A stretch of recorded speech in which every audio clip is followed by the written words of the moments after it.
Kelompok radikal dan intoleran secara masif dan tertutup telah mengeksploitasi sumber dana pembiayaan dan mempengaruhi kebijakan strategis di lingkungan pemerintahan, BUMN, lembaga-lembaga negara, institusi swasta yang digunakan untuk menyemai perlawanan terhadap negara dengan dalih dan atas nama agama. Saya juga heran, khutbahnya di BUMN, khutbah Jumat itu loh, tapi isinya menyerang negara. Ya kalau amplopnya mau amplopnya, ya tapi negaranya togut negaranya, tapi uangnya sah, ya, makanya mau diterima. Yang waras tidak boleh mengalah terhadap mereka para pencuri agama yang menjadikan agama sebagai alat politik. Assalamualaikum warahmatullahi wabarakatuh. Salam damai sejahtera untuk kita semua. Salam, Om Swastiastu, Namo Buddhaya, salam kebajikan, Rahayu, salam Pancasila. Al-Mukarram Hadratil Ustadz Kiai Haji Direktur Pencegahan BNPT Brigjen Polisi Ahmad Nur Wahid A'azzahullah bi'izzi. Enggak. Yang terhormat Bapak Kolonel Pas ya, Ustadz Dr. Andes Sujatmiko, Ketua Panitia Rapat Kerja hari ini.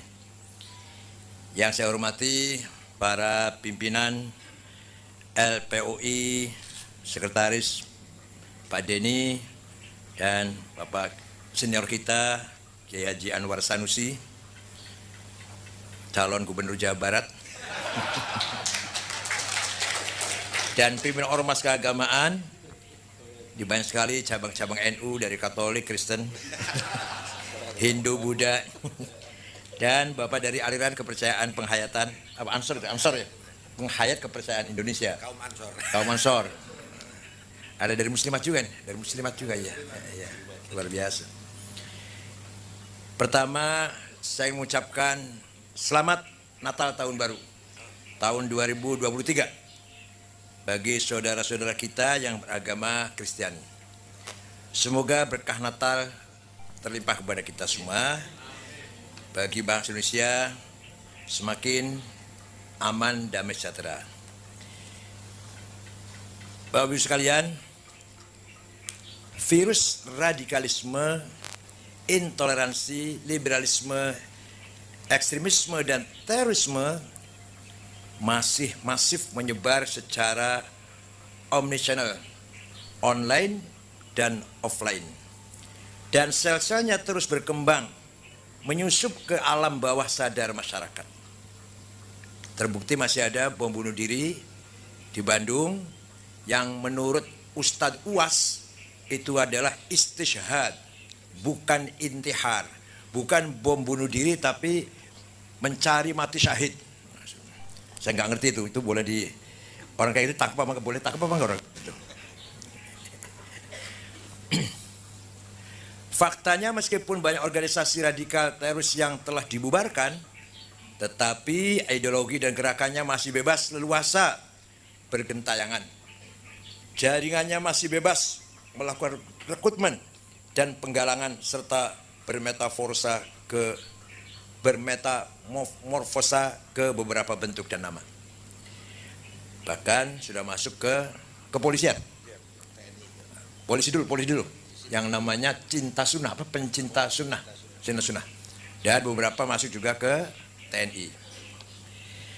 Berbagai rencana dan persekutuan jahat yang bertentangan, merongrong, melawan, dan berpotensi mengganggu stabilitas negeri kita ini, dari politik, ekonomi, sosial, budaya, keamanan masyarakat, kaum nasional, serta menggunakan isu agama sebagai komoditas politik dengan tujuan merubah dasar negara dan mengambil alih kekuasaan negara, tengah bergerak secara agresif di akar rumput dan wajib dihentikan pergerakannya dengan segera. Mereka sudah ditindas atau sedang ditindas oleh putra mahkota Muhammad bin Salman, Saudi Arabia, larinya ke sini. Yang paling subur lari ke Indonesia. Melalui Filipina Selatan, Palu, Bima, gitu ya Pak ya. Kemudian istirahat di Jakarta. Bandung juga. Cilacap, Garut, Sukabumi, Cianjur, Sumatera Barat, Lampung. Kelompok radikal dan intoleran secara masif dan tertutup telah mengeksploitasi sumber dana pembiayaan dan mempengaruhi kebijakan strategis di lingkungan pemerintahan, BUMN, lembaga-lembaga negara, institusi swasta yang digunakan untuk menyemai perlawanan terhadap negara dengan dalih dan atas nama agama. Saya juga heran, khutbahnya di BUMN, khutbah Jumat itu loh, tapi isinya menyerang negara. Ya kalau amplopnya mau amplopnya, ya tapi negaranya tauhid negaranya, tapi uangnya sah, ya, makanya mau diterima. Kalau negaranya tauhid. Media-media dakwah dan media propaganda online dan offline serta para dai, penceramah radikal dan intoleran dan penyebar propaganda liberalisme secara dominatif, masif dan hegemonik menguasai jagat sosial media, menguasai media massa serta majelis-majelis, sehingga dengan sangat mudah menggeser masyarakat yang ramah dan damai menjadi masyarakat radikal, intoleran, liberal, ekstrim, dan pada saatnya bila terpupuk baik akan berkembang menjadi teroris. Ini sudah kita lihat ayah ibunya, orang tuanya, masyarakatnya NU yang toleran, anaknya kadang sudah ke sana.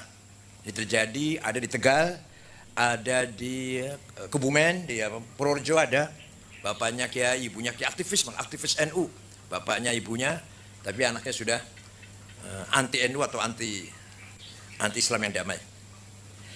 Sikap acuh tak acuh, permisif, pembiaran dan ketidakpedulian publik terhadap pencegahan radikal terorisme adalah pintu gerbang utama bagi berkembangnya aksi teror yang harus kita waspadai.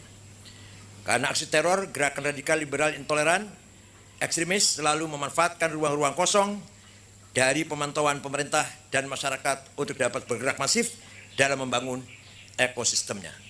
Yang saya heran, terus terang saja, ada pembiaran dari media massa. Itu Menteri Kominfo tahu nggak ya kira-kira? Harusnya tahu. Tapi nanti pasti kecolongan itu ya. Ini kecolongan apa pintunya terbuka jadi kecolongan terus. Jangan-jangan BNPT juga kecolongan juga BNPT-nya. Di sisi lain perang asimetris sedang dan terus akan terjadi. Blok-blok ideologi transnasional telah dan akan terus merangsak masuk, memaksakan kepentingannya dan secara sistematis menghegemoni seluruh gaya hidup, cara pandang, serta meracuni kesadaran masyarakat.